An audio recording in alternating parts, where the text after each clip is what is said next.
there is always going to be a gray area when it comes to not recognizing who is for you and who is not. Therefore, you must do your best to protect yourself. Listen to your intuition and make sure, I'll get into this later, but like to always have your guard up, because it may not be all men, but it only takes one man to hurt you.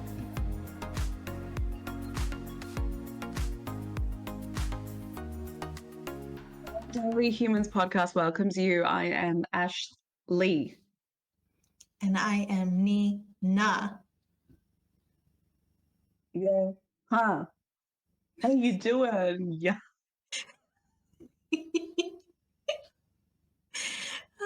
This is our daily check-in on how everyone is doing and how everyone is flowing. And because no one else can answer apart from Nina. How you going, Nina? I'm doing so good, Ashley. How are you in your beautiful room? Oh, I'm fine. Yes. Another different little scenery today. Just because, just because. There's no reason. It's just because. Well, your room is beautiful and I love the paintings. If you are just tuning in listening, I would suggest you hop on over to our YouTube because you're missing the dream team. Hello, it's not a full package until you visualize it. So, in order to see the beauty that is our podcast and us, please hop on over. The stuff you come up with is absolute gold. Honestly, that should be our intro. This Should is a it? dream team. So, what are you doing over in the audio station? Come over to the video station because you are missing out. That sounded beautiful. Unless you're That sounded driving. good. Yes. That has to be the terms and conditions. No Not texting and because you are driving. driving. Yeah. I don't know if you have it with your ads, but when they play an ad sometimes, at the end of the ad, they say the terms and conditions, but they say it really fast for some unknown reason. So we would say that and then have to say, not accessible while driving.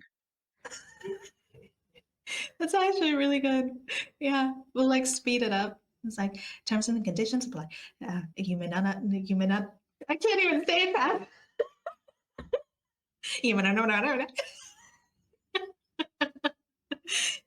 Terms and conditions apply. You may not watch and drive. For everybody's safety. Thank you. Bye-bye. Bye-bye. Bye-bye. That was pretty good. That was pretty good. Nah, yours is better. Bye-bye. Oh, you could just start playing that track right after that. Yeah. Bye-bye. That's it. That's it. You got it. Full picture. We're ready. Hollywood, here we come. Stuff like right on the spot. There's no planning. There's no pre-thinking. It's just right on the spot plan. That's just proof of how profound your mind is, Nina. Like, if they say that we only use 10% of our brain, nah, she's using like 100. She's using 100. You think Einstein was smart? Nina's the one. Actually, speaking of Einstein. Don't reverse it back to me. Speaking of Einstein, it's always me with like the most like uncommon random facts. But here's one for you, because I think this actually applies. Einstein actually got a lot of his work and ideas of his theories from his wife. So thank you, Einstein's wife, for changing the world and not being recognized. Why am I not surprised? I did not know that, but why am I not surprised? Yeah. She helped him complete some of his theories when he couldn't figure it out. And then he took credit for it. I can't imagine how many ideas were from a woman, but because she couldn't take credit for it, a man had to take credit for it. Life. Now I'm thinking, was it really a man that created the secret menu for McDonald's?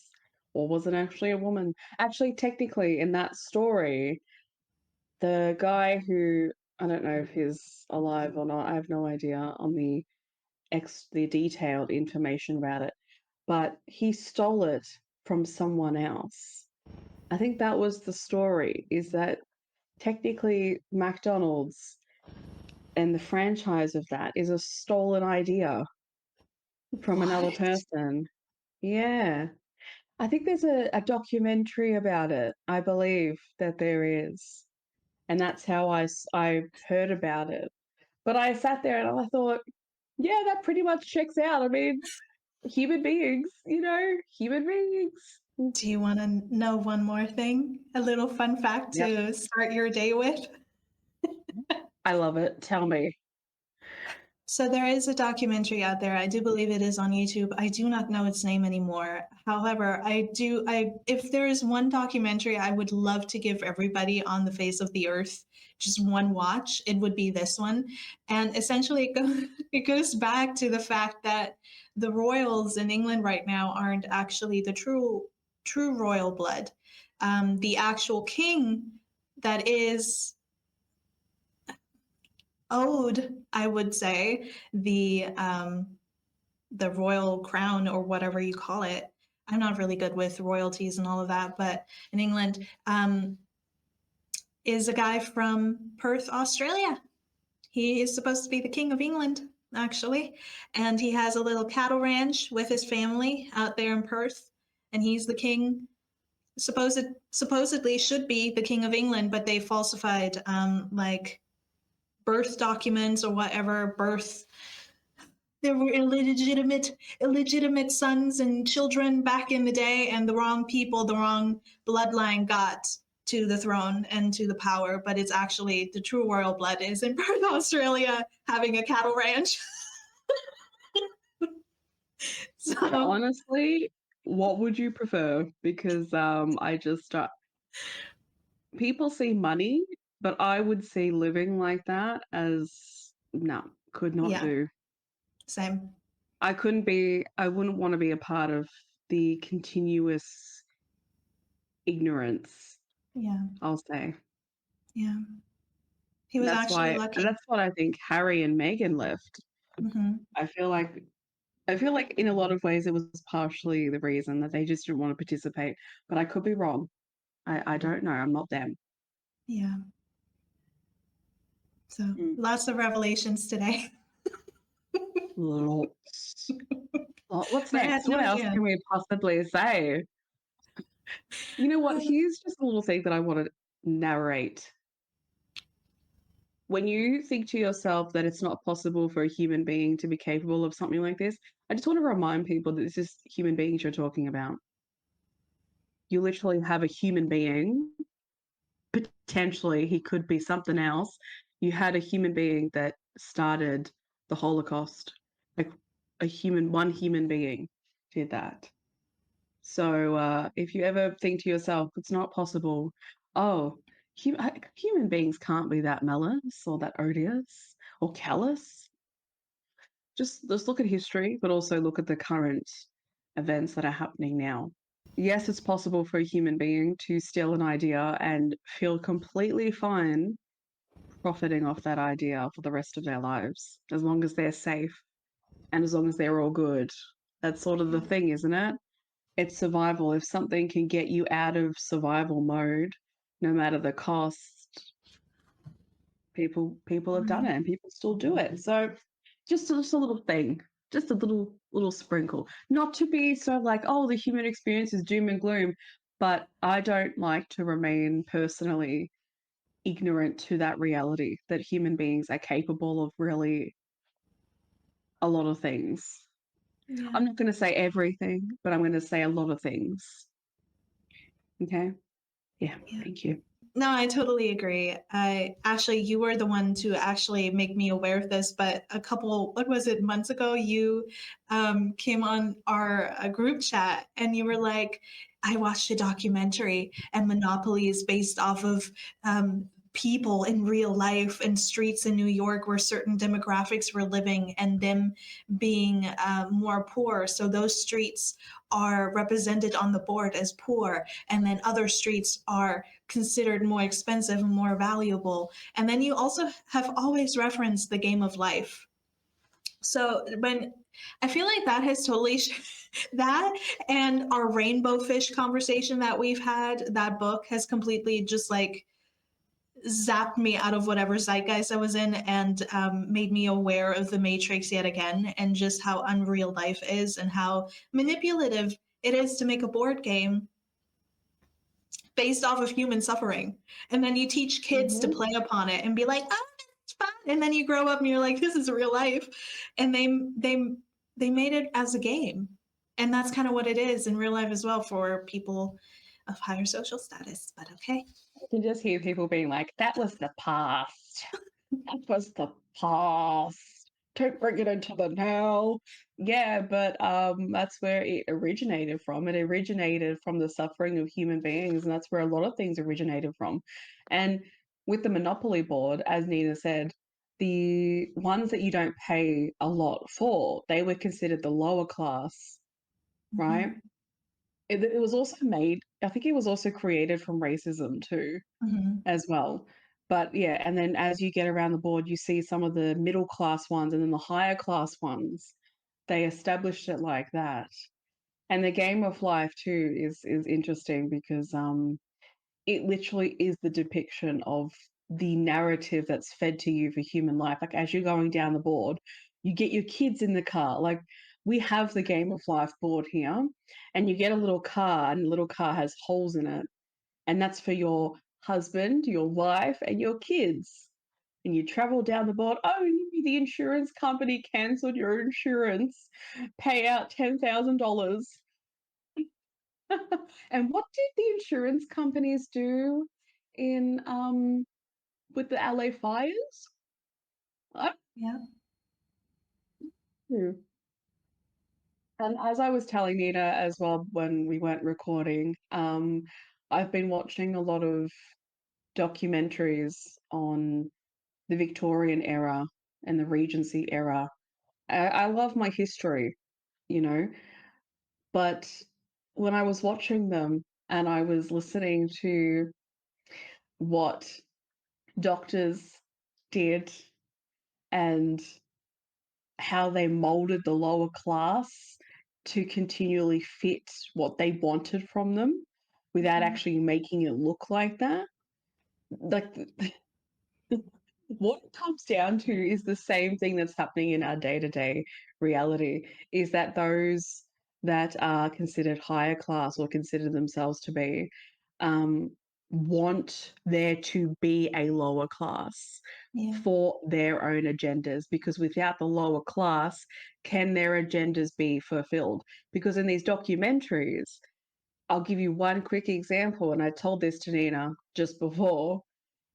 Doctors didn't want contraception to be known in the lower class. They practiced it themselves in the higher class and the middle class, but they didn't want the lower class to know about it, to know different ways on how to stop having children, right? And I sat there and I thought, I wonder why that is. The people who are experiencing heinous levels of poverty and brutal working conditions, working in workhouses, which is an appalling part of human history, may I just say, appalling, appalling.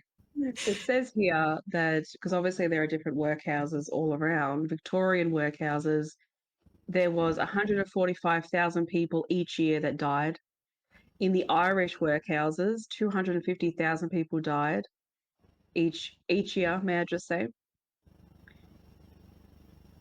And 200,000 of those deaths were caused by famine in these workhouses, may I just say, because they could have the choice to feed you or not to feed you, or to feed you moldy shit.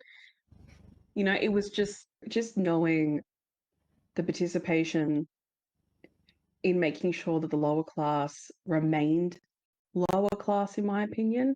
That is definitely still around in our day and age. 100%. If a supermarket can feel valid in charging you $10 for a block of cheese, which is what they're doing here in Australia, I just, in my brain, I'm thinking, trying to make it less accessible, trying to make it more difficult to be able to have food options. You're so you're limited to something like just having bread. And what did they have back then? They just had bread. They had bread, milk, water. Potatoes. Yeah. Yeah, potatoes. Yeah. It's Yeah. horrifying when you think about it because, you know, there's this whole discussion obviously still going on around we need to make more children. There's not enough younger generation. And obviously, I'm not going to get into the semantics of it all, but to think of it like this, you have so many people in this world, and if they are supposed to produce children for your factories or your work environments, yet you put them into situations where they have to struggle to survive for a roof over their head or bare necessities. It's a sick game because it doesn't need to happen. Like I've been in Mm. Xiaohongshu or the Little Red Note, I think it's called, on that app, and a big wave within the first like move over when the whole TikTok thing was discussed of the ban and all of that, was how much groceries are in America compared to China, and in China they cost cents. The groceries cost cents, and in America, they were like culture shocked because it's like, what do you mean? Food is a couple cents, and people in China were like outraged, like, what do you mean? You have to pay an arm and a leg for food, and and that's kind of where Not good obviously I've food always either. right, and then obviously I've always known that this is all always been a game, but to see it so I don't know, like in real life, how one country can literally charge you a couple of cents, literally $20 for a whole shopping cart full of items you can eat with a family of four. And yet in other countries, if you have a handful of stuff, you have to pay damn near $300. So it's ridiculous, but it's part of Well, being does an it need adult, to I be this guess. way? Yeah. That's the thing that you come down to every single time, is that it doesn't need to be this way. It actually doesn't. Yeah. It doesn't. And for anyone that's like, well, that's the way that it is. Yes, it does. Earth, and I've said this before, Earth could actually make the decision tomorrow to, Yeah. no longer give us oxygen, Yeah. because Earth is the one, like the trees give us oxygen and it takes in carbon dioxide. Is it fuck, why do I feel like I said that wrong? Carbon dioxide. Yes. Carbohydrate. Carbon dioxide. Carbon. What you said. Carbon dioxide. You know what I'm saying. The Yeah. trees could decide tomorrow to not do that. And you're thinking, yeah, well, that's a bit, we don't have control over that. We don't have control over what nature chooses to do. Have you watched The Happening? You should watch The Happening. That that's a great example. Oh, I hate that movie. I'm not saying, I know, so do I. It gives me this really eerie, weird as, oh, but nonetheless, I'm not saying that's going to happen, but precisely the reality that you can't control what happens outside of your own self, right? Yeah. And to think that other human beings don't have the capacity to be greedy and self-centered and do things for their agenda only and for Yeah. the agenda of their family and for survival. I'm sorry to burst people's bubbles, but people a lot of people only want the survival of their intimate space Yeah. or anyone else that meets their level, right? Right. A lot of people think like this. A lot of people live their life like this. That's why it's so easy, right, to send this message down the line and say, hey, money is the priority, hoard it and don't share it with anyone and don't be Mhm. in community because you should only care about yourself. And to actually revolve the system around for it to be like that, where you hoard your money and you hoard the space and you only help the people in your intimate circle just like them. And that's, yeah, and community breaks off because essentially when people aren't together, they're not powerful. But when they're together, they're powerful. And I truly agree with that. Absolutely. Yeah. That's really the conversation we were going for in this episode. But, It does tie in though. And before I it does continue though, tie in. before I continue, I just want to say for those who watched and heard me like giggle in the back, it's not because of what Ashley said. I was just imagining Mark Wahlberg's face as he was looking out into like the trees and stuff and the happening, and the trees were like, shh, shh, shh. It's good, and I couldn't do it anyway. That's such a weird movie. It's there's another movie that's weird like that, and Nicolas Cage stars in it. And I don't know if you've ever seen it, but there's this girl that gets premonitions that the world's going to end, and Yes. she goes through this, she isolates herself, and there's one particular scene in the movie where she's in the cupboard clawing at the door to the point where it rips off her fingernails. And that movie has the most eerie vibe to it, just like The Happening. When I first watched it, I was like, The Knowing.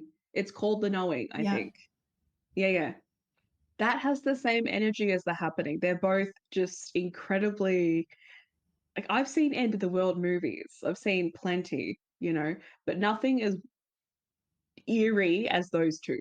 Those two are on a different spectrum.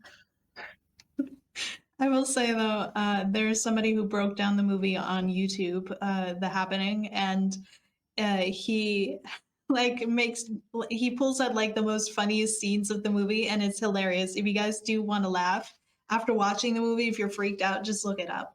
Your question before you can. Yeah.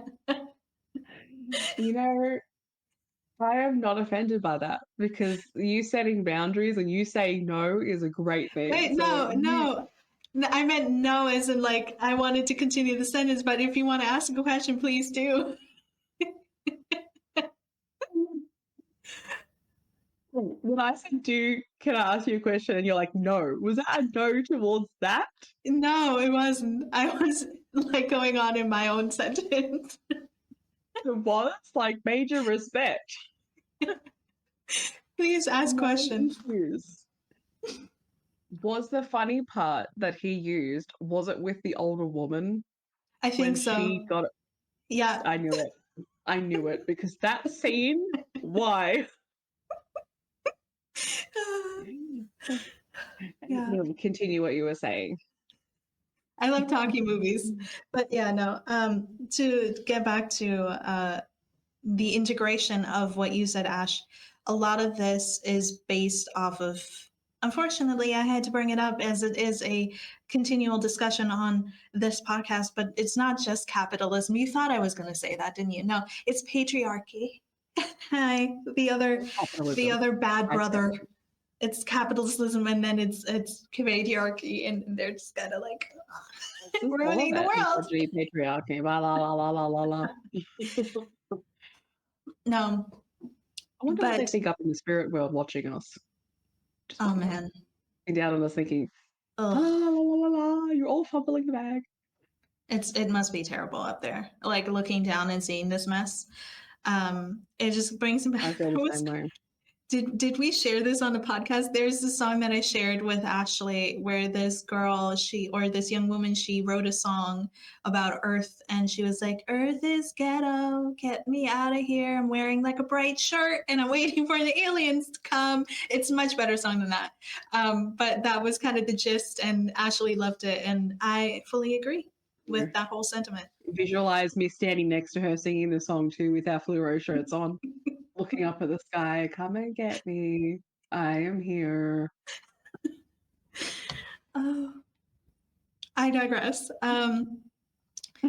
We wanted to talk about today, and this is kind of how everything correlates. Patriarchy obviously has held mankind suppressed and down in cycles and in systems that we have long outgrown as a generation, as a humanity, I would even argue, and is not healthy for either feminine people or masculine people or wherever you fall within that diaspora.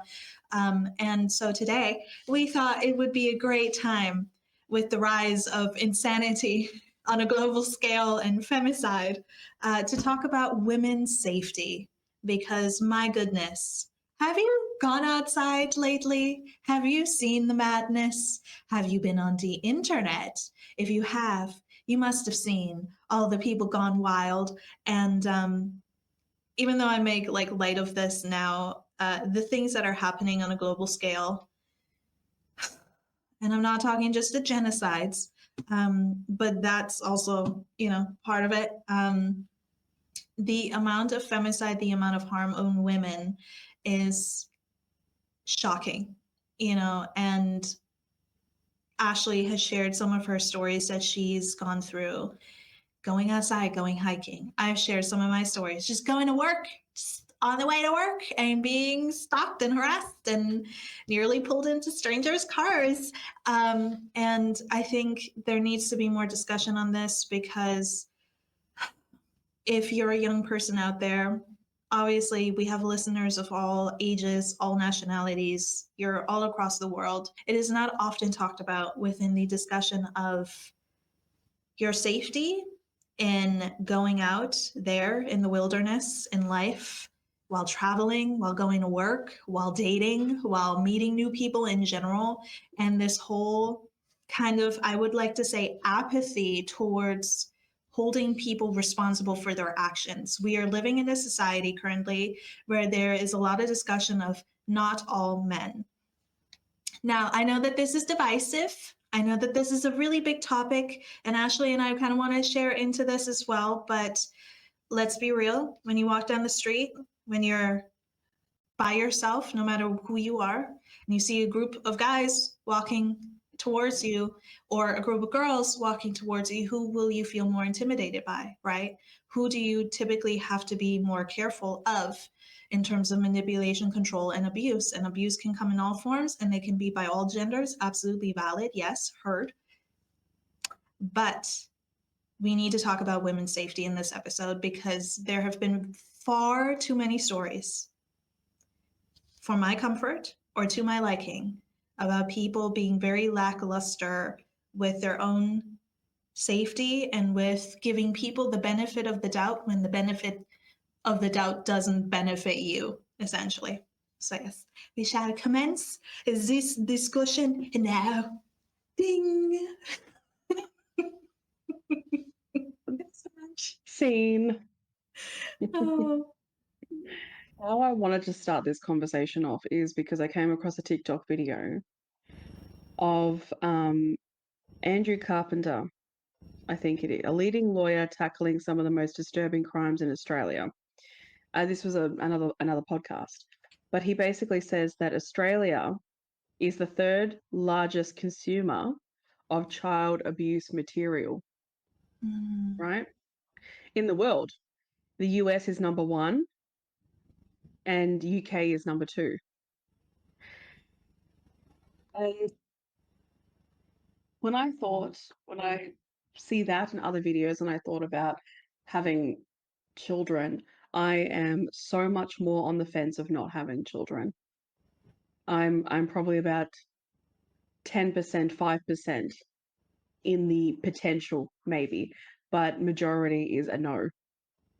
Purely because people would rather fight each other on the reality and act like it's not for their own discourse within their ego, something that has been unraveled by hearing these discussions to the point where people are like, I'm so offended about hearing about other men and their behaviors that I need to fight people on this. I think people are too centered in protection mode rather than listening to the stories and the realities that are being put in front of them and the studies on that and the statistics on that.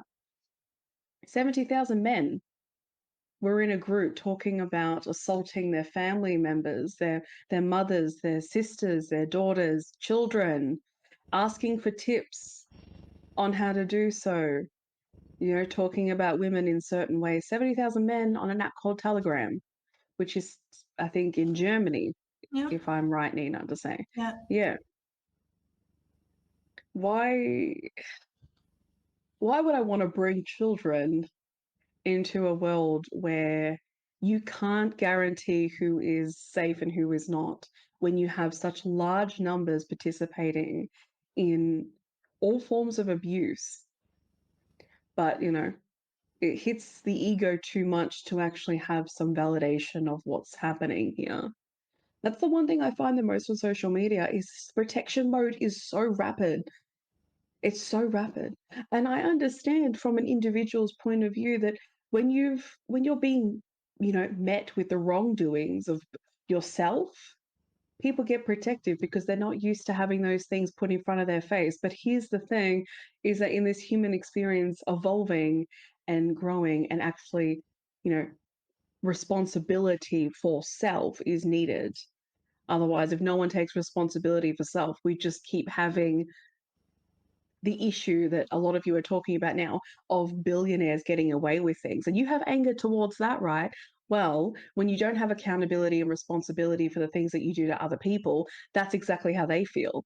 The injustice towards why aren't you stepping up to the plate and doing what is needed for yourself, but also for the people that you have in your lives. The behaviors of humanity and men is not going to be ignored for people's protective modes, is not going to be shut down for you feeling triggered by hearing the reality. And it shouldn't be. For the good of humanity, we need to acknowledge it. So, that story that I just told about on TikTok, as well as the 70,000 men, it's the same thing that happened in Goma. 150 women were, I don't know if I can say the word, assaulted and then basically burned alive because 4,000 inmates escaped from a prison. And men decided, except for, escaping and running out and doing other things, they decided to overrun the women's prison and assault and burn and attack the women there. They decided to do that. What mentality would you have to think to yourself, oh, I've escaped. Now I'm going to charge into the women's prison and just do as I damn well please. I was even watching sorry, you want to say something? Yeah, I can add to that. I know what mentality it is. It's the mentality of I have the right to your body. You've locked me up for so Mm, long. This is what you get because you owe this to me. yeah. It's like the dude in America that was like, Oh, yeah. your body, our choice, I think it was. Yeah. Yep. Someone with the kind of, self-awareness, critical thinking, what would never say that. Nina and I would never say something like that. We're actively talking about the behavior of humanity, but we would never come out and say, men, haha, Mhm. your body, our choice, your lives, our choice. There's no need to. There's no need to say it if you actually have a true care for humanity, like a true care factor, not an illusion, egotistical version, like a true care factor for humanity. You would want free will for all. Yeah. Any kind of control wouldn't be within your mindset. Control wouldn't be a part of the factor. The Iron Mask, which was a movie, I watched it last night and it was not a good movie, but it was created by Jackie Chan. And when I was watching it, the depiction that they create, I know it's a movie, but it also is a depiction of current life. In the movie, there's a woman that is like she joins them on the voyage on the pirate ship, and when the men find out that she's a woman, they start acting like animals, and Mm. they're like, "Please, just one touch. Let me, let me just have it." Like they are going at her like they're animals. Even in when she goes to a prison in one of the scenes, and the men behind the bars, they start like howling and whistling and like getting all, oh, come down here, Yeah. And I was sitting there going,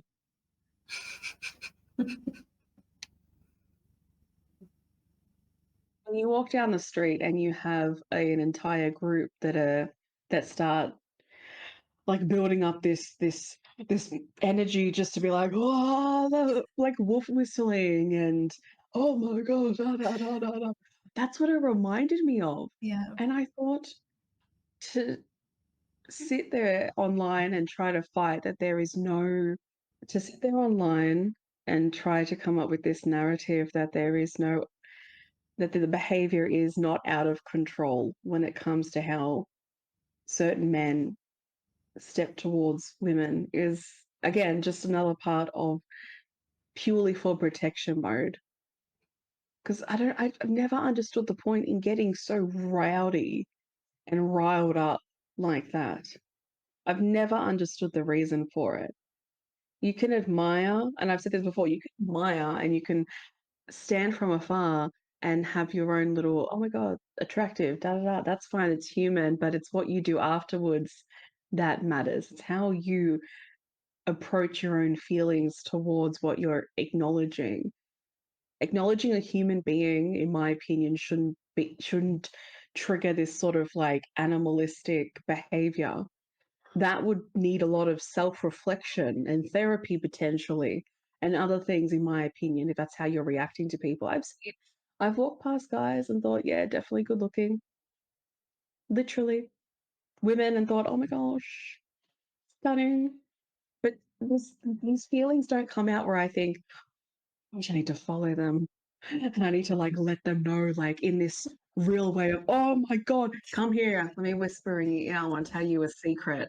It's just this ideology is not within me to make someone's space uncomfortable because I'm having these feelings. Yeah. And I think it's a real issue if people don't see it as an issue because you can have control over self. Men might have a lot more, as they say online, male hormones, and it's really hard to control these male hormones. Mm. I'm pretty sure in the time that we're in 2025, there are definitely tools and methods out there, and also psychological help. Exactly, access is there. There are tools there. They know that some men find it difficult to learn how to control their impulses, but you Yeah. can learn. Yeah. You can learn, and why wouldn't you? Unless you obviously have this validation within self that this is a normality. And hey, no matter who you hurt, as long as your impulses are validated, that's what matters, right? I'll let you speak now, Nina, because yeah. It is important for me to start here because this is kind of where I've always been in this part of the discussion.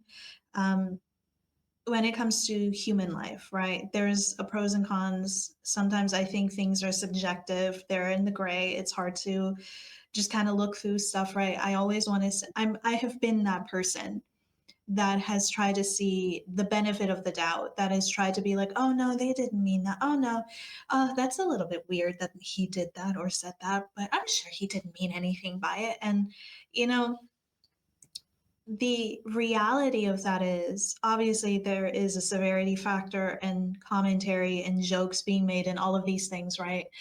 There's a severity of how bad and severe it is or it can get.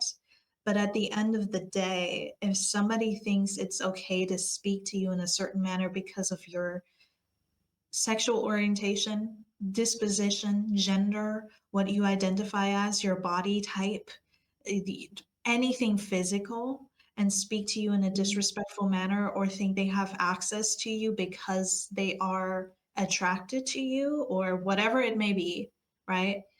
That inherently tells me that you do not see me as an equal to you. Because if somebody who you wouldn't want to hit on you, let's say it's a straight heterosexual man, right? Just a bro, just a Chad out here, just, I'm just talking to some cute girls and, slapping them in the butt. I don't know if people still do that. I hope not.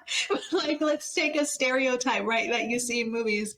And then you have him be confronted by a very overtly, again, stereotype movies, I'm taking it from the movie genre and what we've seen and being represented from there because it tells us a lot about the culture that we're living in. Be hit on by a gay male and look how he reacts. Even if it's not offensive, he gets so offended himself oftentimes, Mm, right? And I know that there are men who don't feel that way. I'm not so speaking about angry. you. Relax. But like, if you're that offended, if a man hits on you when you're not interested in a man, how do you think it fares for a feminine person to be hit on disrespectfully by you? How do you think that fares? How do you think that that works out? And I've told my stories. Ashley has told her stories. There's a plethora of women that have shared their stories online. And, the older that I'm getting,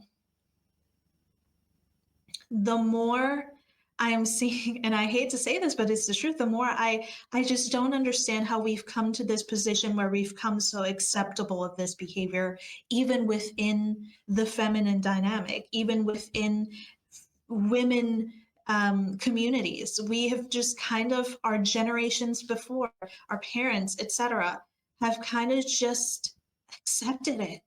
And it is disgusting to me, not because of the women, but because of this environment that women have been pushed into. And this has gone on for millennia. We've had religion dismantle women, dismantle any type of person that is outside of the confines of the church, right? In ancient times, women were burned at the stake for being considered witches. What is the definition of a witch back then? Probably anybody who didn't conform to the idealistic traits a man wanted of a woman, right? And then on top of that, you have somebody like Joan of Arc, who like there's been an endless amount of feminine people who have been evaporated from this earth simply for having the audacity to stand in their power. And you have to wonder if that's the case. Yeah. If this has happened, and it has happened, it's historically accurate. How can you choose to not see an issue there? Because I've had somebody say this online and I thought this was beautiful and it kind of put things in a new perspective for me. And that is, if you put the amount of femicide that has happened to women in this world throughout all millennia, right? Or even just currently, and you were to categorize it as a group of people from a country, you would say that that's a genocide of a people. The lack of legal help, of representation, of enabling safe ways for women to live throughout life, to add protection to feminine people, to add some kind of justice. And obviously, the justice system is crude on every single level of humanity. Yes, this is very obvious, but like, you're able, just as Ashley has said before, you're able to see it with billionaires, yeah? Eat the rich and all these sentiments, but you're not able to see it within the man, woman, non-binary LGBTQIA communities. Like, you have to actively choose to not see it then. And as somebody who does know that not all men are predators, not all men are, horrible people on this earth, I understand that.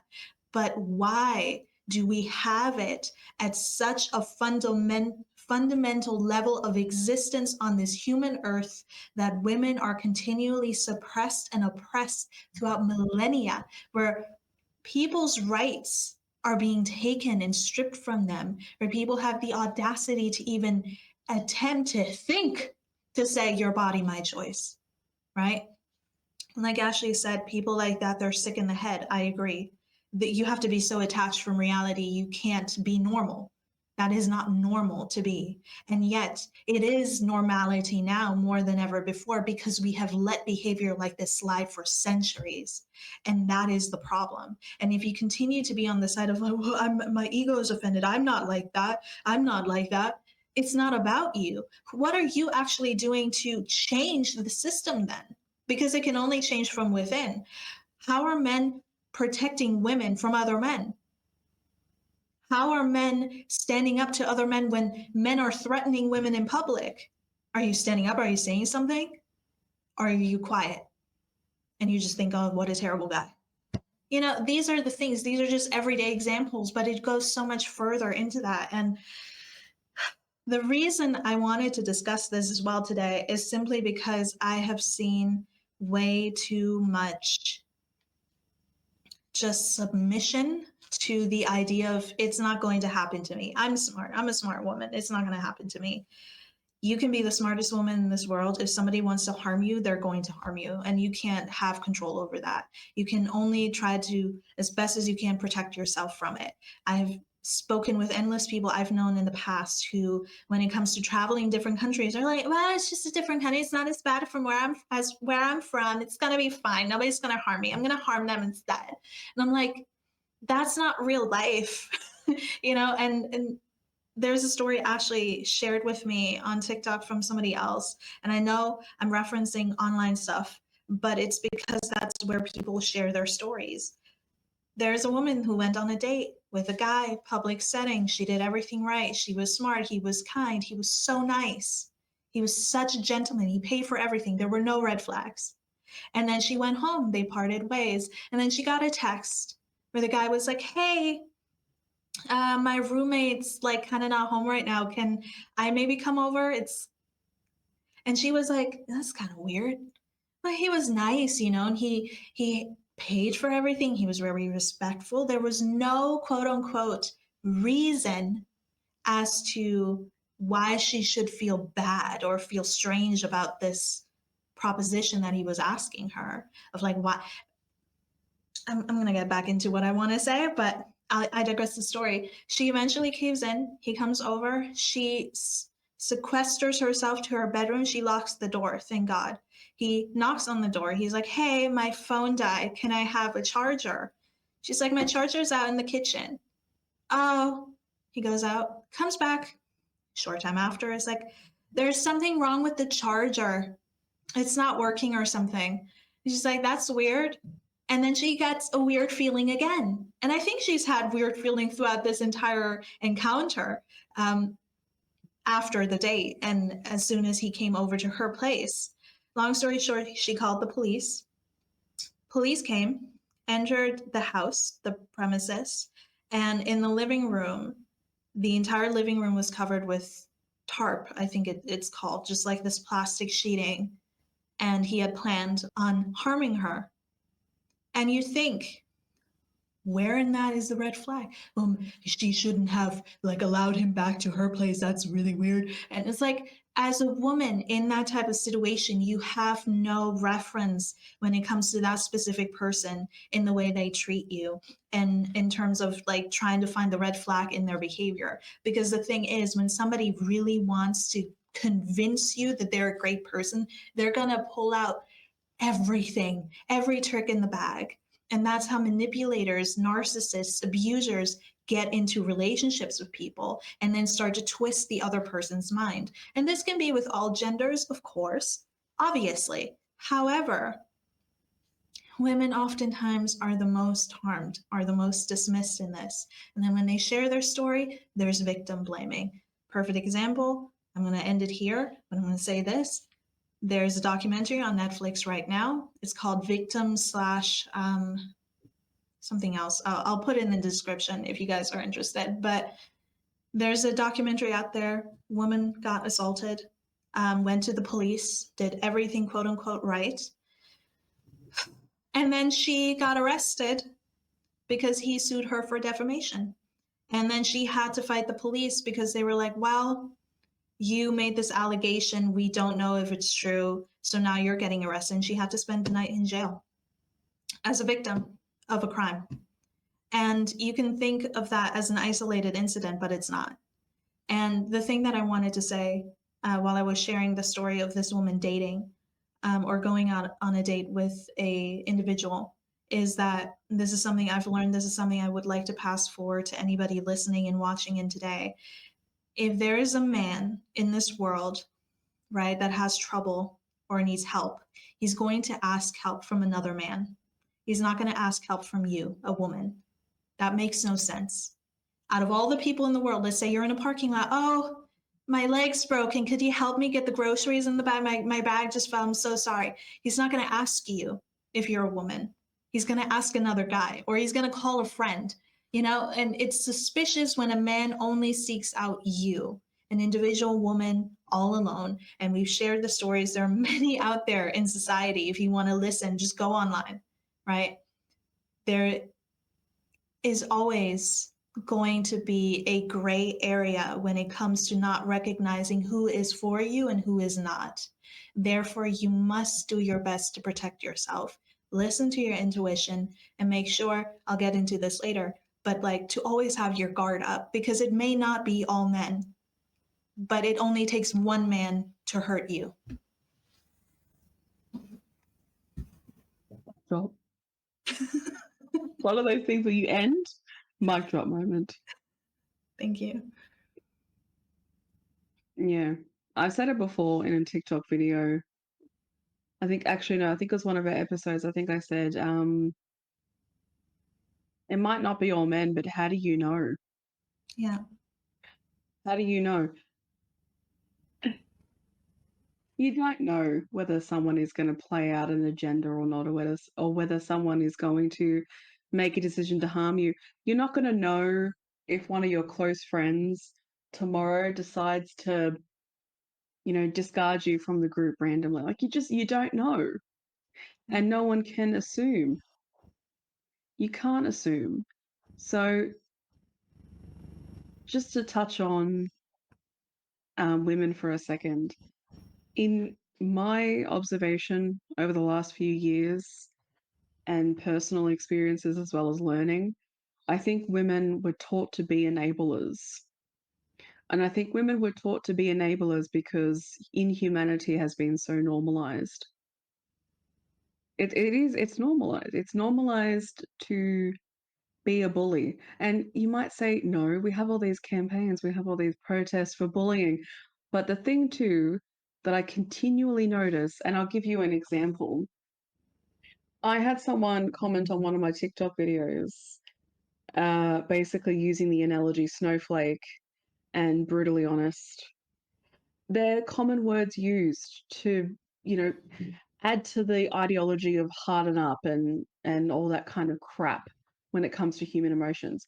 And then when I clicked on this person's TikTok, they had a few videos talking about kindness and human emotions. And I sat there and I thought, we just keep cycling through. We're not realizing that we desire this stuff while promoting inhumanity, while promoting the desensitization and dehumanization towards our own human emotions. And this links in because this has essentially created human beings to be who they are today and to form society in a certain way, and has also participated in genocides and the decisions to do so, the decisions to have a lower class and a middle class. Human beings made all these decisions. The flowers didn't, the trees didn't, the plants, did the sky do it? It was the sky. It was the birds. There's a movie called Birds that is about birds hurting people. It was definitely the birds. The magpies, potentially, they swoop here, so they did it, didn't they? It was all human beings that made the decisions throughout history. Slavery was a human created thing. Racism is a human created thing. If nature existed, nature wouldn't be doing any of this crap. I know nature has its own hierarchy and its own forms between different animals, but still, nothing would be as heinous as what human beings have created and continue to funnel through. You want kindness, but you hold on to a narrative of snowflake and brutally honest and harden up, but you want kindness for yourself.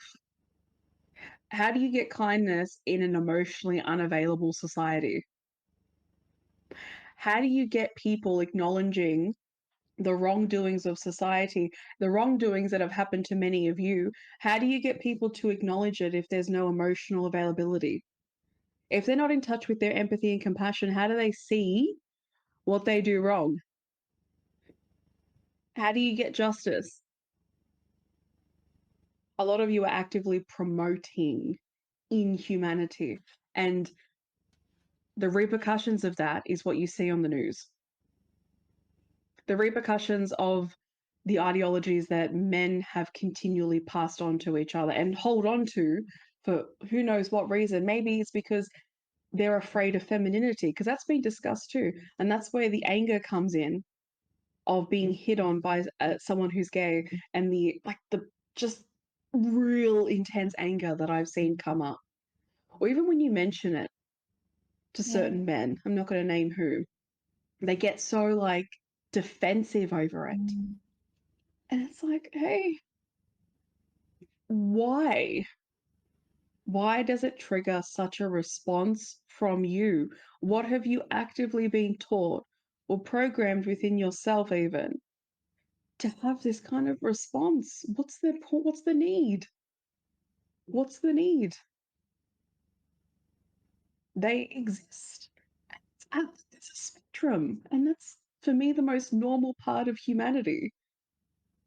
It's not just two genders, and it's not just what we've always been taught, man and woman, and that's it. It brings me back to all of that, right? And I'm trying to take so much of what my mind is processing through, and I'm trying to minimize it into a small example.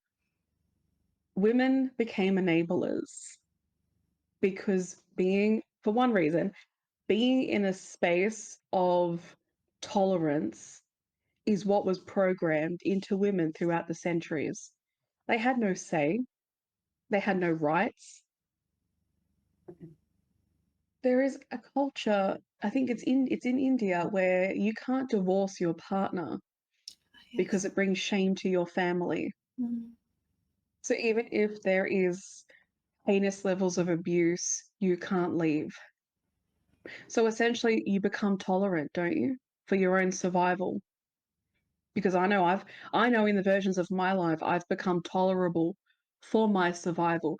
Because when you're surrounded by a society, when you're surrounded by people that enable inhumanity, especially when you're young, what do? You have no one on your side, you have no one speaking up for you, you're alone. And when you're a child experiencing that or a teenager, you will do anything to not feel alone. So you follow the sheep and you slowly become an enabler. So when you see the behavior, it's the monkeys, it's the three monkeys. Hear no, see no, Speak now. speak no, I think it is. Yeah. It's the monkeys. And I 100% would have become an enabler in different forms. Because when it was happening in my own life, I didn't speak up against it because I was afraid to. I didn't want to piss people off and I didn't want them to not like me, which meant tolerating inhumanity and things that should have never been tolerated. Going on dates with men and the behaviors that some of them distributed. Now, no, no way. But back then, it was just me. And I was taught to tolerate, so I tolerated and then felt the injustice when I actually went over the situation and realized that I have every right to be angry about this and feel the intuition that I had then that this shouldn't be going on, this shouldn't be happening. I should have never accepted the date in the first place. Because that's the other thing too, is when you become an enabler, you become blind to your intuition.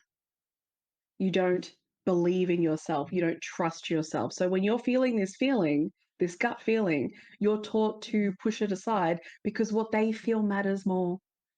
If they're angry at you, that matters more. If you create dysfunction on the grounds of family or anything like that, or if you create an issue within society and create a what's the word? I meant to sing. Oh, you're the problem. You don't fumble and mumble with the illusion of comfort within society. You just don't do that. That's why you were taught to remain silent.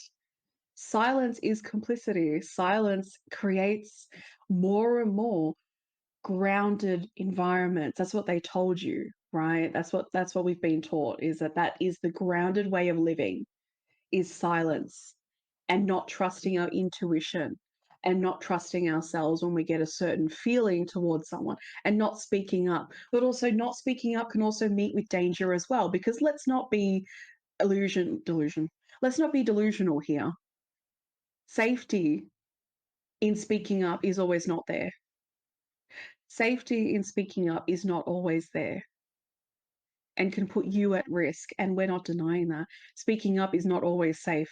And I 100% am not going to deny that in certain countries that's a reality because of the culture, like in Afghanistan, like in Syria. Speaking up as a woman, what would happen then? Where would the comfort and the safety go? There's not even safety in the first place for women, especially in Afghanistan, in Congo as well, with what recently happened. Would people listen if those women spoke up? Would the government do anything about it? I wouldn't believe so. I wouldn't believe so. Not at all. Especially in Afghanistan with the Taliban. It's control. It's all control. And I'm going to get to that in a minute, in 1 second, but I am going to say this again.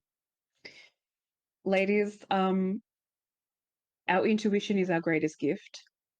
Truly, our intuition it's there for the highest good of you. And the whole purpose of it is for the highest good of you.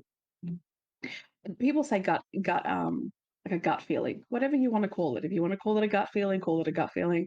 You do you. Call it whatever you please, you know. But our intuition essentially has always been there, but has been suppressed by the ideology that you need to rely on other people, especially a man, to tell you what is and what isn't. That was the whole point of marriage, is that you do what you need to do at home, but also the choices and the decisions and the, whatever happens next is at the decision of a man. I want to give another quick example. I lock my car door, and there are certain men that have asked me why I lock my car door.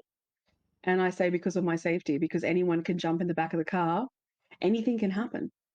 Oh, Yeah. don't you think that's a bit, far-fetched? Don't you think it's a bit far-fetched? It's interesting, the responses to talking about safety. And then it's like, well, if you just jump on Google and do your research, you'll find out that I'm not going to tell her story because it's not my story to tell, but there are stories around me personally of people that have had men hiding in the boots of cars, in the back of cars when they've gotten in, waiting for them. Even another story of being assaulted in broad daylight by a man and being robbed. Even another story of a car being stolen just from like a second of keeping the doors open. The stories are there, but this is the thing, is that you choose whether to search it up on Google or not. And if your protective ego is telling you, just say that it doesn't exist, okay? You need to protect yourself for whatever reason. I would reassess why you feel like you need to, but you can Google it. You can research why we lock our doors. I will never stop locking my doors, but it is interesting why people have the analogy of that's a bit far-fetched, it's a bit attention seeking to say that. My safety is not attention seeking. No one's safety is attention seeking. And to think that it's never going to happen, that's the true illusion. You can with human beings, but I'm not willing to see where human beings are not safe, especially the people around you. If my own child was saying, Mom, I need to lock my doors because this, and this, and this, hey, honey, I would have been telling her from the very get-go. We would have been having this conversation as young as possible. Lock your doors, honey. Not trying to install fear into you, but I am trying to let you know that it is a reality. That's just it. It's a reality. The behaviors of, and I want to say this too, I would 100%, if I had children, talk about the realities of human behavior. in any gender, in any form, no matter what title you have, I would be having the conversation. Yeah. Even the way groups work within women, I would be having the conversation because I've been in groups with women before, and so it's just the inhumanity is wild sometimes. I'd be having that conversation as well for the reality of it, because it is a reality, no matter the gender. Even if I'm talking about women, I will be talking about the inhumanity. I would rather be completely aware of it than keep remaining ignorant for my own ego, which then invalidates people that have the experiences, which then remains you blind to what is happening all around you and in the world as well, because they're human beings that are being affected by this, that have lost their lives because of stuff like this, that have lost free will, freedom in general, because people keep remaining ignorant to human behavior, and especially just how much control men feel like they need to have. Yeah. And where I come down to the control part, that's what I wanted to touch on next. Human beings like control. I'm not going to throw everyone in that box, obviously, so don't put words in my mouth. But human beings like control. And where you can try to navigate your way through control, people will, even unconsciously. See, a lot of us, including myself, have had to go down the pathway of trying to loosen up control because we want to control our lives. We want things to happen. We want, this and that. And no, I don't want this situation to happen. So if I can control it to not happen, then I will. Right? So if we have that own little system within us that tries to do that within our own personal life, then when you have a leadership position or when you have a role with other human beings, what kind of mindset and system plays out the most? That is the thing to be aware of, because a lot of people like Donald Trump, it's about control for their own agenda, not for the actual care of people. It's to meet self preferences only and self ideations, self belief systems. There are men that actively say that masculinity has left the building and the old days were better. Why? Why were they better? Because you had a lot more control and you feel like you've lost control in a society that is finding out that they should have free will and wondering why they don't, and is also advocating a lot more for the inhumanity that has been normalized and allowed. A lot of people don't like that. A lot of people are not liking that. And that's why they're coming out and using the word woke, because woke is dismantling the inhumanity. So it's easier to call people woke than to realize, oh, wait a second, they just actually want human rights for people. I think in a Including lot of you. ways, men are feeling the loss of control, Yeah. including you. Yeah, literally. I think in a lot of ways, men feel the loss of control in their own house. And I've seen this personally, what it looks like to a man to feel like he's lost control of a household that he's always had control over. Just this complete insecurity that thrives in that. That is why we're having this conversation as well, because self assessment is so important. It's so important. And why the hell not? If you're actively doing things that harm other human beings, and yet you want human kindness in return and respect and compassion and empathy, and you want a space to be held for you, well, guess what? You have to be also doing the same thing. You have to be doing the same thing. You're not going to open up the spaces for other people in this certain way and give them everything that you want, then what kind of spaces are going to be open for you? Because who would do that when you are presenting yourself in a certain manner in their spaces? Yeah. So, just to sort of end my point, um, ignorance is not bliss, and enabling inhumanity just keeps it alive. So, we have a choice to make, which is basically to face the hardest, most heinous parts of humanity. And you might say, well, yeah, we are, because we're hearing about it on the news and we're hearing about it on social media, because more and more people are dismantling that. So yeah, I know a lot of people are finding it difficult to keep seeing this stuff, but that's because this stuff was put on the back burner or barely noticed. You might have had a few people acknowledging it, but society just wanted to. And I've heard this exact sentence before: I just want to live my life and then that's it. And I'm not validating that. I get it, because there are some days where I say to myself, I just want to live life and take a break from all of it. And I do, because you have to. You're a human being, right? But when we actively keep all choosing to just focus on our lives and just move within that and not have any participation in advocacy for our own behavior and others and humanity, and be focusing on that, inhumanity keeps thriving, and it will always thrive. Family units will crumble because of it, and there's proof with what's happening out there. Generational cycles, everything is connected. Literally, a lot of the episodes that we've had, it is all interconnected. Yeah. To the behavior of human beings. So relinquishing control starts with acknowledging that kind of control within yourself that you feel like you need, and just how far it's gone. It's always going to come back to looking at self, and I know people find that incredibly difficult.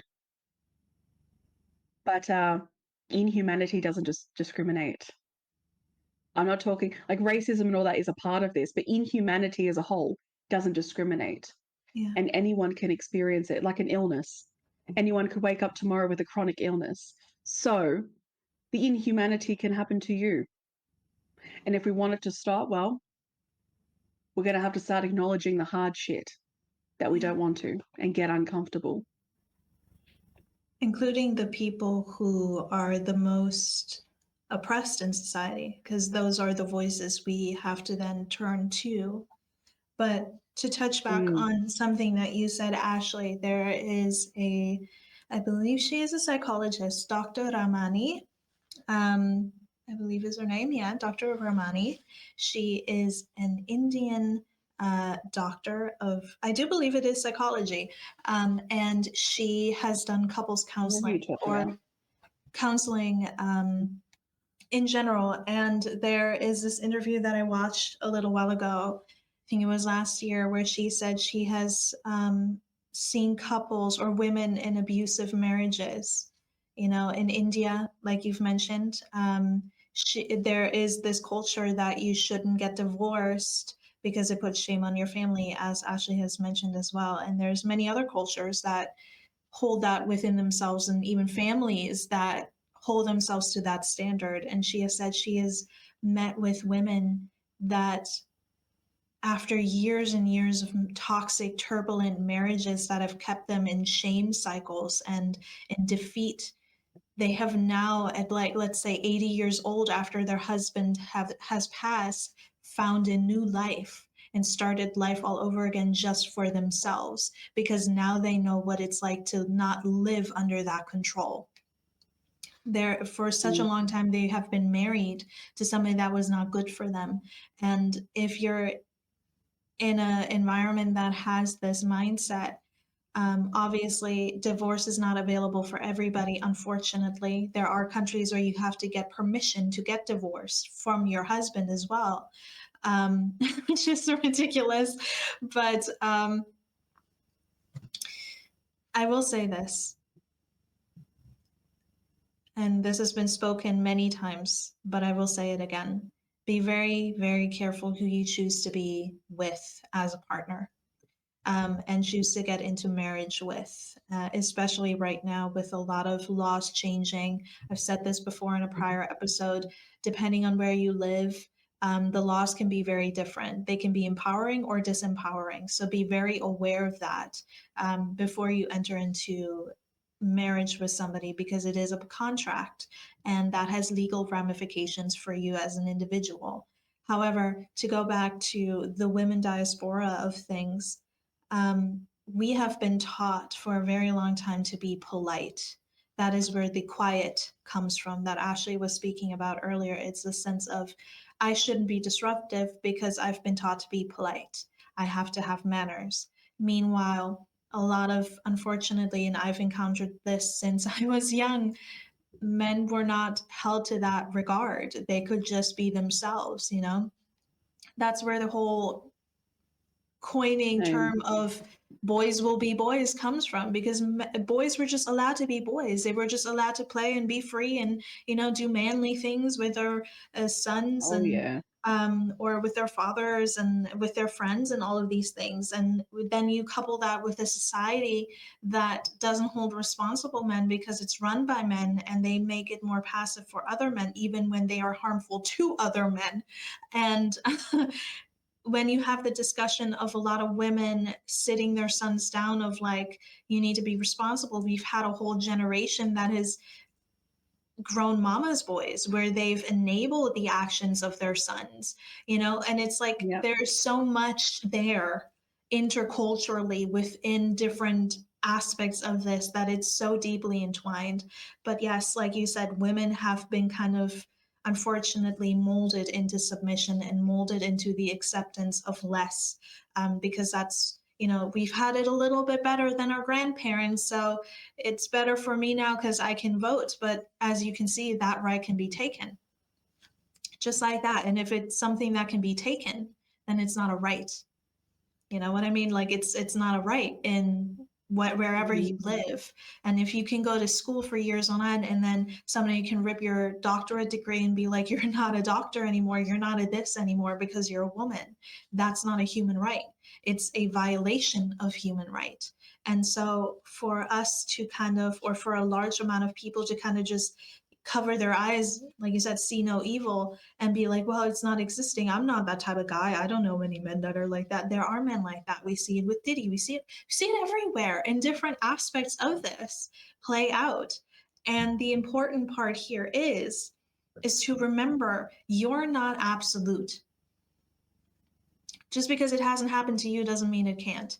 And also, there's this, and I need to touch upon this for anybody out there who wants to be married, who wants to have a healthy partnership relationship, for people who are looking for that, for people who actively have to go out dating to search that and to find that. I understand that need. I understand that want. And it's completely fine to have that and to want that, even in this society right now. But that's why I'm saying you have to be even more vigilant if that is what you desire, because unfortunately, I've seen this, I've been in this spiral a little bit before, where you can get almost desperate for a partner. And it's been forced by society of like nuclear family, have a, you know, happy romantic relationship, and then you see everybody out there who's a couple and it's like, ah, and then there's Valentine's Day, which by the way is coming up soon. Are you single? Ooh, so sad. You know, there's like this whole portrayal of being alone that's so negative, as opposed to being part of a partnership. And while partnerships can grow you and present beautiful things in your life, absolutely, so can marriage. It can be a beautiful thing when it's a healthy thing. However, you have to be so mindful that you don't go into, let's say, the dating game with desperation, because that can make you vulnerable to anybody who sees your availability to make something happen and use that for their own gain. And I've had that happen in my life, where I've been willing to communicate and open up and have all these beautiful positive traits that I worked so hard at. And then that be manipulated for that other person's gain because they know how to work you. There are people out there who know how to work your vulnerabilities. And so if you're a woman, if you're anybody out there who is wanting to meet new people, I think this applies to anybody, not just in the dating scene, not just traveling, not just living life. Yes. And if you want to be safe, these are some tips I have for you. First of all, have very strong boundaries. You're being taught oftentimes as a woman in life that being having strong boundaries means you're being bossy. You're difficult. You're a difficult woman. You difficult woman. You, you. How dare Oh, you have my she's just pedestal? right. How dare you have standards? Have very strong Yes. boundaries, because that makes you harder to manipulate. Second, do not overshare everything about yourself in a minute and a half into whatever situation you're in with whatever situation person you're with, right? Be very mindful of what details you share. Make sure that you do not tell them where you work or where you live very shortly into meeting this person. Be very mindful of sharing your online footprint, Snapchat, tracking, all that stuff. Be very aware of that. Be very mindful of that. Make sure you always meet in public places when you meet new people. I feel like these are very commonality things to say, but it is the truth. And most importantly, learn some self defense moves. However, also be aware that if you are confronted with a situation where you may have to use these traits or these things that you learned, that they may not come to mind. Because when you're confronted with it in the real life, and I've heard this multiple times, I've had it with myself, it may just not click. Your brain just freezes and you're like, wait a minute, I learned all these things to protect myself, but right now I'm in situations where I'm being confronted with something scary and I need to protect myself and I don't know what to do. That is also something that can happen. So make sure you have backup things that you can kind of protect yourself with, pepper spray, whatever it is, whatever's legal for where you live. But also, obviously, we have an epidemic of people who are being pushed into relationships, marriages, etc., that people do not want, or like arranged marriages, child marriages, all these things are a reality that cannot be ignored. And to that, I say, for the people who are not capable of leaving toxic relationships or toxic situations, toxic environments, just make sure that you can put something aside for you if possible, so you can get away. If it's a bag, if it's something, if it's a plan in your head alone, something to keep you safe, a person maybe, I don't know. Have something there for your own mental frame for your own state of mind that can keep you safe when your current environment does not reflect that for you. And I think it's disgusting that there's any person on this world that has their rights stripped. Children, any race, any gender alike. For me, it's all evil and disgusting. However, we need to start putting, like Ashley has said, the awareness there, because it is happening. And the only way we can change it is by stop playing dumb and stop being selectively blind to the struggles of women, to the struggles of LGBTQIA, to children, to different races of people, Native Americans as well. Like, that does not get talked about often. It's just, there's so many different avenues where people, human beings, are suppressed and lives are suppressed. But again, to go back to the topic at hand, if you're a woman, you're out there just in the world living, make sure you have methods of protection. And don't let anybody make you feel crazy for having them, because this world is unsafe, unfortunately. And we do not get the legal representation oftentimes and the legal protection as we should, that we should. Mama's boy is essentially an attachment style. It's linked in with anxiety, but also one factor of it is that external love has always been portrayed as man and woman partnership, relationship, marriage, not within friendships. It's just within a man. You look for it in a man. Yeah. And a man looks for that within a woman. But with women, the reliance is just on a relationship. That's why a lot of us weren't taught about love between friends and other people. It's just, we weren't taught those narratives. So everything was relied on that. And the thing too is that when you're in a marriage, a loveless marriage, we'll say, human beings have desires, human beings have wants and needs. And I'm not going within the toxicity of that whole analogy. I'm going within, if I'm speaking as a woman and for women, when you're in a loveless marriage and the needs aren't met with your partner, your husband, is that seeked out when you have a son? Yes, it is. It is. And a lot of women are not consciously aware of it, but also they are. But it's a normalization to them to react this way. But it is not a normalization to have an attachment style like this. You can validate that a lot of women have gone through life feeling deprived of love. Yeah. Maybe not knowing it, but feeling it and the behavior. When you feel it internally, you project it externally. Yeah.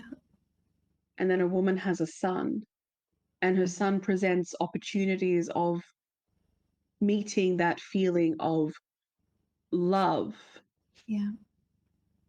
which then can produce what we call in this day and age a mama's boy. And obviously, there's more factors to this, obviously, but this is a small example that the entire programming that marriage is the key to your success in life, as well as all the other stuff that we know about, is career and a house and everything like that. They keep missing the whole point, which is human to human connection needs human. So marriage is just the title. To me, it's just the title. And we can all look at each other and say, you should get married, you should get married. Do you actually care what that marriage is like, though? Do you actually care what the human being that they're getting married to is like? Or is it just to fulfill this programming within self that my child should be married? And that's just really it. They should be married because it's a shame to society if they're not. That sounds pretty old school, incredibly outdated, especially within culture. And I'm going to say this, I don't see things that project inhumanity as culture. I see it as human beings that wanted to implement their own system in place and then just slapped culture on top of it to validate it, just like a title. People slap titles on things and say, well, I'm a doctor, so I can do that. I'm a scientist, so I can do that. I'm a psychologist, so I can do that. People use things to justify their behavior. And to me, I can't fathom ever being someone that enforces my child into a marriage and only cares about shame and not about the violence that's been established. I don't understand. People's concept of love is so warped as well, and that is also funneling through why people do what they do. Yes.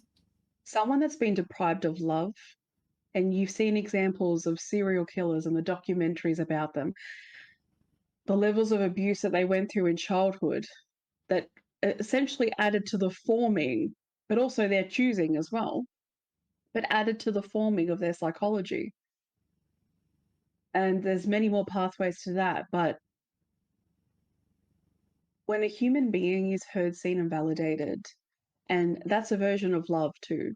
You don't actually have to say the word. It's just a human connection. I'll say it like that. When someone feels safe to exist, to be, they're heard and seen. It's amazing what human beings do in those environments. They thrive. When someone doesn't, what happens then? Essentially, this all comes down to removing cycles. That's really all it comes down to. Yeah. Where does the attachment style of a mama's boy come from?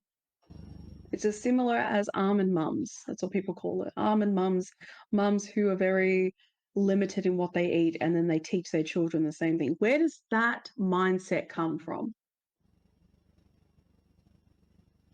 Why is it so important for people to have the titles rather than who they are as people? Why is it more important for image rather than who someone is as a person?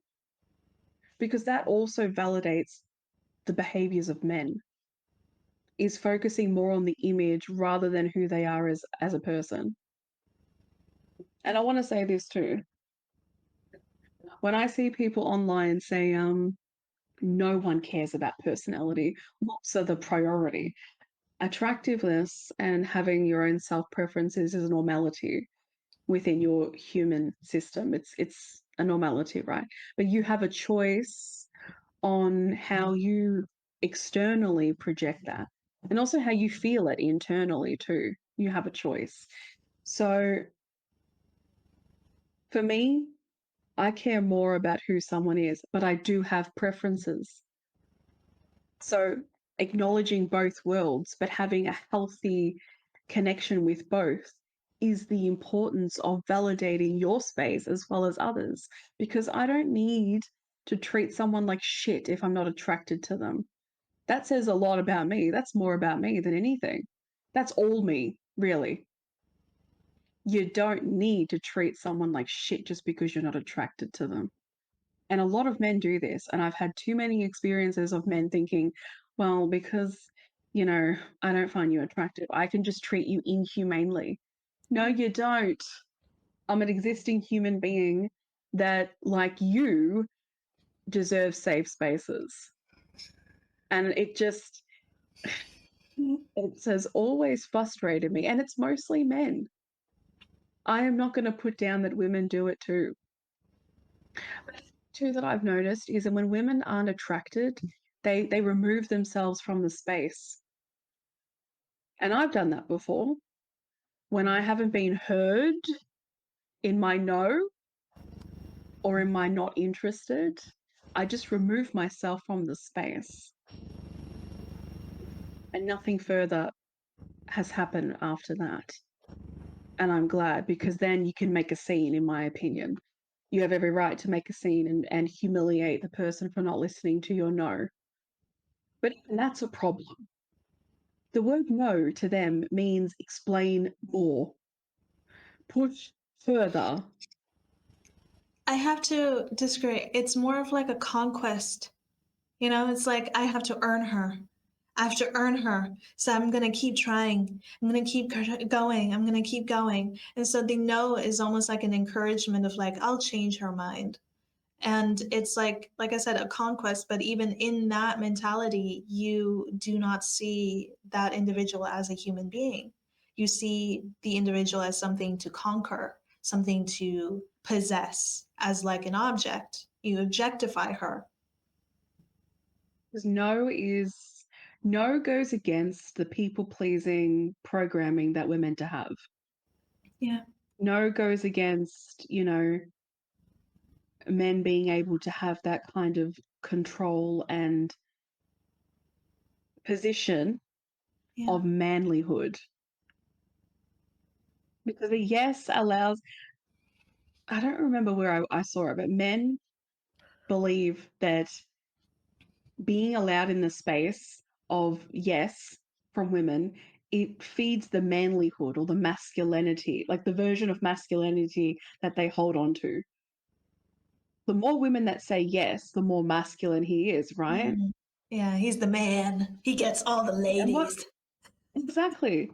And then if women say no and the men in the group know that all these women have been saying no to our mate, oh no, what is going to happen then? So what kind of male groups are you all creating? If someone in the group feels shame that women have said no to him and have not been interested, because I've seen that happen. And it's like, oh, you can't get any girls, oh, like humiliate, shame, shame, shame, shame, which creates an insecurity, which then can potentially meet where their psychology is at, and you don't know where it's at. Right. Could be anger, that the next time they hear a no, they get angry and they think, I'm a good guy. Why are all these women saying no to me? I'm not going to be good to women anymore. Women don't deserve it. They keep saying no to me. So you get blinded by your insecurities. You get blinded by the shame and the feeling of, I don't want to be humiliated in my friendship group. That blinds you to listening to the human beings that women are, because you care more about how your mates think about you. Caring about what people think about you becomes the priority rather than the humanity. Mm. That's how deep caring about what people think about you can go, to the point where you establish yourself in behaviors that hurt other people because you can't cope being seen in a certain light that you don't want to be seen in. That's why narcissists present a certain factor outside of the space that they're in. They can't fathom people on the outside seeing who they know they truly are. But when they're around the people that they're around, they will establish who they truly are in that space because they just can. It's all about mindsets. It's programming from a young age upwards. These are such big discussions. Like I can feel my wheels turning. It goes deep. It really comes down to programming. It comes down to what you've been taught when it comes to no, what you've been taught in your male friendship groups. How has that evolved throughout the generations? How has it evolved in the family units too? Because when you have family, women, men, and women, men, non-binary, everybody, when you have a system of everyone validating, let's say, no is actually a yes. Like if that's what you're hearing and growing up with, no is actually a yes. That programming becomes a part of you, and then you start externally projecting that. Yeah. And you create your mindsets through these systems that have been built. Because it also starts with family as well. It starts with what you grow up with that starts to form these mindsets. And then you hear it around you because there are other family units doing the same things in a different storyline, projecting the same thing. That's why racism. Children are not born with the ideology of racism. They're not born seeing things the way that adults project them. Yeah. They're taught. Same with bullying. Children are taught to be bullies. That's a conversation that people don't want to have. Adults are the biggest bullies, and they teach children how to be bullies. Even Child abuse. doesn't grow up. Yeah. Even abuse, because if you've been abused by your fundamental people who have raised you, guardians, parents, whatever, you're less likely to pick up on the manipulation and abusive behaviors of a potential partner. Mm-hmm. Yeah. It goes deep, but not deep enough that you can't dig it out. Right. And that's the whole purpose of our conversations as well, is to dig it out because, hey, it might be difficult and the dirt might be very dry. So it takes you a while to dig it out. But why the hell not? Why not dig it out? Why not dismantle what is harming humanity, as I keep saying? Because I just don't see, I cannot see reasoning to continue things that are not benefiting you. You think that they are, but they're not. You know, I'll say this last thing, having a group of friends, but not actually being friends, just having each other around because you don't want to feel lonely or you don't want to be without, because that's also been programmed within us that being alone, as Nina was saying, is the worst thing in the world. And we've both gone through that. So we both know what it's like to have to dismantle the belief system that being just with yourself is, oh my gosh, what did they call her back in what did they call you? A spinster. That's right. A spinster. She's alone. She has no friends. She's a spinster. She's a loner, potentially a witch. We'll throw that in there too. Leftover woman. Leftover woman. Yes. Yes. A lot of people find it really difficult to cope with being alone. So you tolerate whatever comes your way just so you're not. Which means accepting crappy behavior and enabling bad behavior because you don't want to lose your friends, because you don't want to lose somebody. That's why I also said we tolerate inhumanity because human emotions play a bigger part than what we think, including being emotionally unavailable. Yeah. So having a group of friends and each of them participating in, as I said, inhumanity. What's the point of that so you're not lonely? But then they're actively creating environments of harm that people have to heal from. And it's a never ending cycle. It just doesn't end, all because we ourselves don't want to experience these really heavy feelings. I would rather be alone than be around people that think that it's completely normal to invade someone's space in a certain way, multiple ways even. I'd rather be by myself. And I'd rather be open and have my morals and values and be open to people who meet them. Just human decency, really. Human decency. That's just human decency. Yes. Absolutely. You hit the nail on the head. And this discussion is so deep and so diverse. But for now, we shall end it here and just say thank you for listening in. And again, just to reiterate, the important part here is the expansion of awareness. The more you become aware, the more you're able to not only protect yourself, but your loved ones, your community, and then it spreads worldwide. And like you said, Ash, it's human decency. We're not asking for too much. It is possible, actually. I know we've kind of never really been there before, but we can get there, guys. Like, let's come on. We all want this. I think most of us want it. Yeah. Oh, yeah. I'm not going to deny that there are people out there that it's like in The Dark Knight, and I'd never forget that quote where I forgot the butler's name, but he's like, some people just want to watch the world burn. Yes. And I believe it. I believe it that some people do want to watch the world burn. But as a majority, from what I've witnessed, for people that talk a certain way but also want to be cared for, a lot of people want human decency. They want to be heard, seen, and validated. But you have to get uncomfortable and deconstruct the things that are keeping that from happening.